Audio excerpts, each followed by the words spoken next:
Assalamualaikum warahmatullahi wabarakatuh. Langsung saja di sini saya akan menjelaskan apa saja tantangan demokrasi di Indonesia. Yang pertama itu ada korupsi. Seperti yang kita tahu bahwa korupsi masih menjadi salah satu masalah terbesar di Indonesia.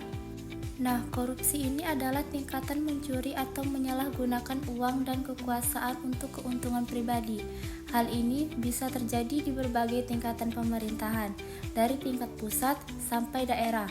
Akibat dari korupsi, kepercayaan masyarakat pun terhadap pemerintah dan sistem demokrasi menjadi rusak.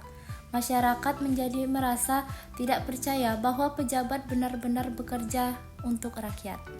Lalu yang kedua itu ada politik uang. Nah, politik uang ini tentang praktik memberikan uang atau barang kepada masyarakat supaya mereka memilih calon tertentu saat pemilu atau pilkada. Ini sering disebut sebagai money politik. Praktik ini merusak demokrasi karena orang memilih bukan karena kualitas calon, tetapi karena diberikan imbalan. Akibatnya, pemimpin yang terpilih bisa saja bukan yang terbaik, dan keadilan dalam pemilu jadi hilang. Selanjutnya ada polarisasi politik dan intoleransi. Nah, perbedaan pandangan politik di masyarakat makin tajam, sampai-sampai membuat orang jadi saling bermusuhan. Isu-isu seperti suku, agama, ras, dan golongan yang bisa disebut dengan SARA sering dipakai untuk kepentingan politik. Hal ini bisa memecah belah masyarakat dan mengganggu persatuan karena orang jadi tidak bisa menghargai perbedaan. Lalu yang keempat ada kualitas pendidikan politik. Nah, ini bahwasanya masih banyak masyarakat belum paham tentang dunia politik, seperti bagaimana cara memilih pemimpin yang baik, apa tugas wakil rakyat, atau bagaimana sistem pemerintahan bekerja. Karena kurangnya pengetahuan ini, orang jadi mudah percaya berita bohong, seperti yang kita sebut hoax dan disinformasi, atau terbawa oleh janji-janji palsu dari politisi.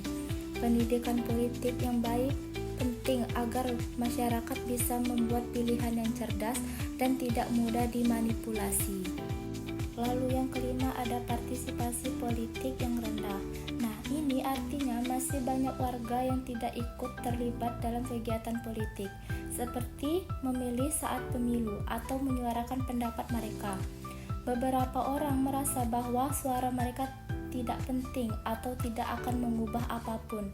Ada juga yang merasa tidak peduli atau tidak tertarik dengan urusan politik. Padahal partisipasi masyarakat sangat penting agar demokrasi bisa berjalan dengan baik dan pemimpin yang terpilih benar-benar mewakili rakyat. Lalu yang terakhir ada dominasi oligarki politik.